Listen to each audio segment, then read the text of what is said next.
Hi friends, welcome to my channel. இன்னைக்கு நம்ம ஒரு பேர்டுக்கு perch எப்படி செய்யலாம்ன்றதை பார்க்கலாம். தினமும் நீங்கள் செய்ய வேண்டிய ரெண்டு விஷயம். தினம் நைட்டு தூங்கும்போது பேப்பரை மாற்றணும், அப்புறம் தண்ணி மாற்றி வைக்கணும். அதுக்கு க்ளீனான ஒரு என்விரான்மெண்ட் கொடுங்க. ஸோ அதோட ஹெல்த் வந்து ரொம்ப நல்லாயிருக்கும். நம்ம இப்போ வீடியோக்குள்ளே போகலாம். perchனா என்னென்னா ஒன்றும் இல்லை, ஒரு ஸ்டாண்டு தான். உங்கள் பேர்டு நிற்கிறதுக்கான ஒரு ஸ்டாண்டு பேர் தான் perchன்னு சொல்லுவாங்க. இப்போ நான் யூஸ் பண்ணியிருக்க perch வந்து ஒரு நேச்சுரல் perch. இது வந்து ஒரு கொய்யா மரத்துலேருந்து நான் எடுத்த ஒரு perch. அந்த ஒரு perch-ஐ எடுத்திங்கன்னா அந்த perch வந்து பச்சையாக இருக்கும் கட் பண்ணும் போது. ஸோ அதை வந்து ஒரு 10-15 நாள் நீங்கள் வெயிலில் ஃபுல்லாக டே அண்ட் நைட் நீங்கள் வெளியவே விட்டுறணும். அது நல்லா காஞ்சு ட்ரை ஆனதுக்கப்புறம் தான் நீங்கள் அதை எடுக்கணும். இப்போ பாருங்கள், நல்லா வுட்டோட ஹார்ட்னஸ் வந்து ரொம்ப அதிகமாக இருக்குது. இது உங்களுக்கு ரொம்ப யூஸ்ஃபுல்லாக இருக்கும். பேர்டு நிற்கிறதுக்கு பெண்ட் ஆகாது. பேர்டு வந்து அதோட வைல்டில் பார்க்கும்போது இந்த மாதிரியான ஒரு குச்சியில் தான் நிற்கும். ஸோ முடிஞ்ச வரைக்கும் நம்மளுக்கு வீட்டில் அதுக்கு தேவையான, அதுக்கு எப்படி பிடிக்குமோ, வைல்டில் எப்படி இருக்குமோ அந்த மாதிரி சில விஷயமெல்லாம் நம்ம அதுக்கு பண்ணி கொடுத்துட்டா அது கொஞ்சம் ஹாப்பியாக இருக்கும். அது ஹாப்பியாக இருந்துட்டாலே போதும், கண்டிப்பாக அதோட ஹெல்த்தும் நல்லாயிருக்கும். இந்த மாதிரி ஒரு வி டைப்பில் இருக்கிற மாதிரி ஒரு வுட் எடுத்துக்கோங்க. மாதிரி இருக்கும். இந்த மாதிரி எடுத்துட்டிங்கன்னா அது பக்கத்தில் தாவி போகிறதுக்கு அதுக்கு நல்லாயிருக்கும். இதில் சில ஷார்ப் எட்ஜஸ் எல்லாம் இருக்குது, அதெல்லாம் நம்ம எடுத்துடலாம். இப்போது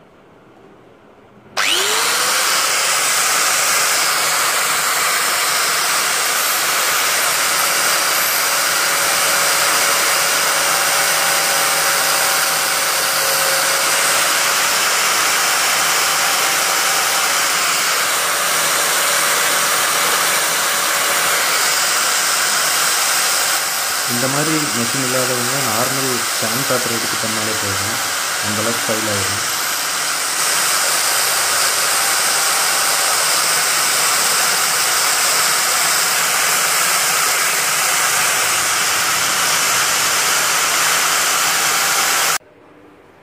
ஷார்ப் எட்ஜஸ் எல்லாம் நம்ம இப்போ ஃபைல் பண்ணிட்டோம்.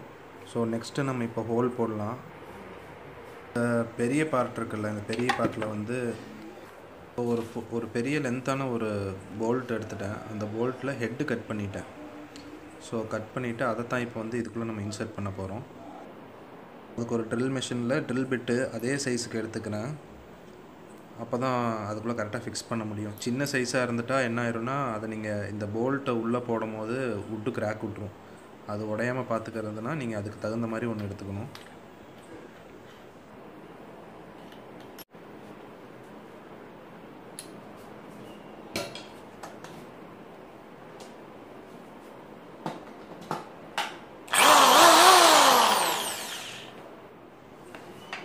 ட்ரில் பண்ணும் போது ரொம்ப கவனமாக பண்ணணும். கையில் ஏறிடுச்சுன்னா அப்புறம் நம்மளுக்கு பிரச்சனை ஆயிரும்.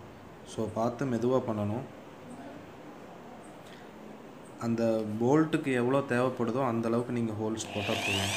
அந்த போல்ட்டு ஃபுல் லென்த் போல்ட்டில் பாதி ஹோல்ஸ் போட்டுருக்காங்க.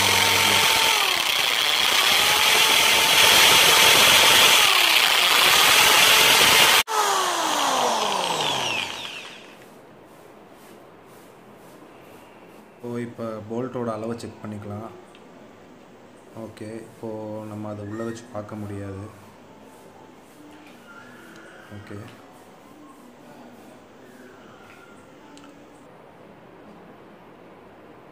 கம்மியாக தான் இருக்குது. இன்னும் கொஞ்சம் நம்ம ட்ரில் பண்ணிக்கலாம்.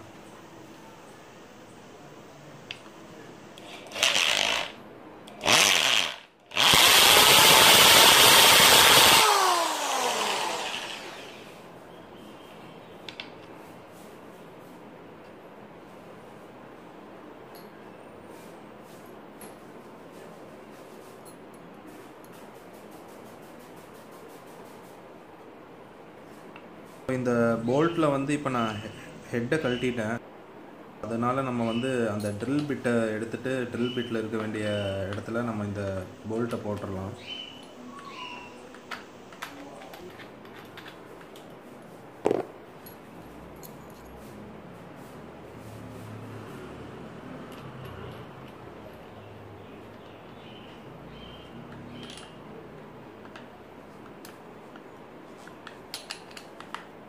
கரெக்டாக போல்ட்டில் பாதி வச்சா போதும்.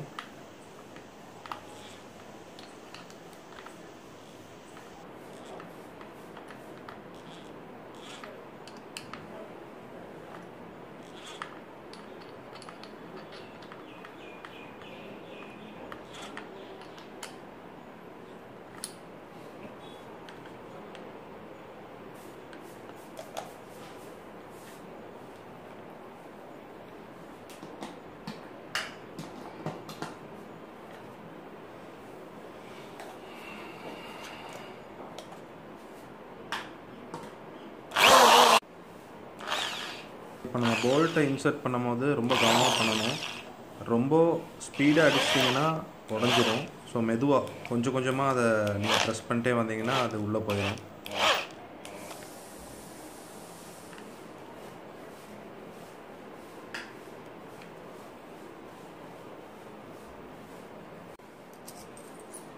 இப்போ நம்ம நேச்சுரல் பர்ச் ரெடி ஆயிடுச்சு. இதுக்கு நம்ம வந்து விங் நெட் போட்டுடலாம். விங் நெட் போட்டால் தான் உங்களுக்கு ஈஸியாக இருக்கும் திருப்ப. ஸோ 2 வாசர் போட்டுக்கணும். போட்டு விங் நெட் அவ்வளோதான். இப்போ முடிஞ்சு இந்த கார்னர் எல்லாமே நீங்கள் ஷார்ப்னஸை வந்து பிளெண்ட் பண்ணிடுங்க. அந்த அந்த மரத்தில் இருக்கிற எந்த ஷார்ப்பான எட்ஜஸும் பேர்டை குத்திடக்கூடாது. நம்ம ஸ்டாண்டு வந்து கம்ப்ளீட்டாக ரெடி ஆயிடுச்சு. இப்போ இதை வந்து நான் கேஜில் ஃபிக்ஸ் பண்ணி பேர்டை நிற்க வச்சு காட்டுறேன். 2 வாசர் இருக்குல்ல, அந்த 2 வாசரில் இருக்கிற ஒரு வாசரை வந்து கேஜுக்கு வெளியவும் இன்னொரு வாசரை வந்து கேஜுக்குள்ளேயும் போட்டு வந்து தான் கம்பியை நல்லா ஹோல்டு பண்ணி வைக்கும். அந்த ஸ்டிக்கு கீழே விழுகாமல் நல்லா ஹோல்ட் பண்ணுறதுக்கு 2 வாசர்.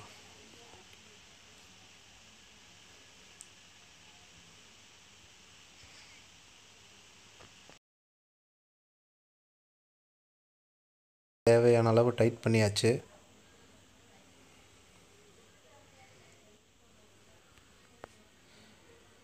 ஸோ இப்போ பேர்டை விட்டு பார்க்கலாம். ஓகே,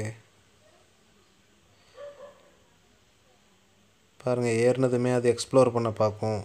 அது எப்போவுமே ஏதாவது ஒன்று கடிச்சிட்டே இருக்கும். ஸோ இந்த மாதிரி நேச்சுரல் வுட்டு நீங்கள் கொடுக்கும் போது நீங்கள் பயப்பட வேண்டியதில்லை. அதில் ஒரு டாக்ஸிக்கும் இருக்காது. அதனால் நீங்கள் நல்லா கொடுக்கலாம். அதோட காலோட சைஸுக்கு அளவானதாக இருக்குது. ரொம்ப பெருசும் இல்லை, ரொம்ப சின்னதும் இல்லை. வச்சு பேலன்ஸ் பண்ணி நின்றுக்கும். அப்புறம் அங்கேயும் இங்கேயும் சுற்றிகிட்டே இருக்கும்.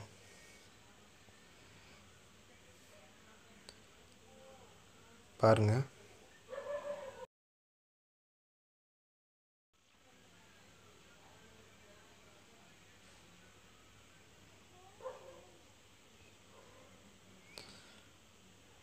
இந்தளவுக்கு அதுக்கு ஒரு அட்மாஸ்பியர் கொடுத்துட்டிங்கன்னா அது ரொம்ப ஹாப்பியாக இருக்கும்.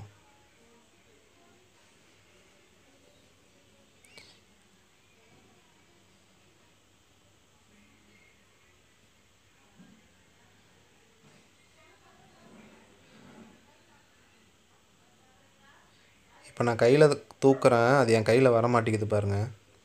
அதுக்கு அந்த இடம் ரொம்ப பிடிச்சிருக்கு.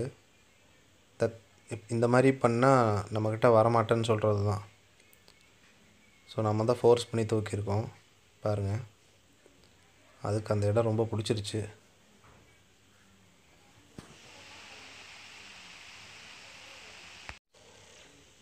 இந்த பர்ச்சை வந்து நீங்கள் வெளியே வைக்கணுன்ட்டு கூட இல்லை, அதை கழட்டி நீங்கள் உள்ளே கூட வச்சுக்கலாம். அது அதோட டிஃபால்ட்டாக அது ஒரு இடத்துல உட்காந்துருக்கும். அதே இடத்துல நீங்கள் அந்த பெரிய ஸ்டிக்கை கழட்டிட்டு இதை வச்சிட்டிங்கனாலே அது போதும். ரொம்ப அது ஹாப்பியாக இருக்கும். ஸோ இப்போ நான் பேசிக்காக உங்களுக்கு வெளியே தான் வச்சு காமிச்சிருக்கேன். இதை நீங்கள் உள்ளே கூட வச்சுக்கலாம். இது கேஜை விட சின்ன பர்ச் தான். ஃபைனலி தலைவர் ஹாப்பி ஆகிட்டார். அதை தலையில் தொங்குறாரு. இந்த வீடியோ கண்டிப்பாக உங்களுக்கு பிடிச்சிருக்குன்னு நினைக்கிறேன். ஸோ ப்ளீஸ் மறக்காமல் சப்ஸ்கிரைப் பண்ணிடுங்க. தேங்க்யூ.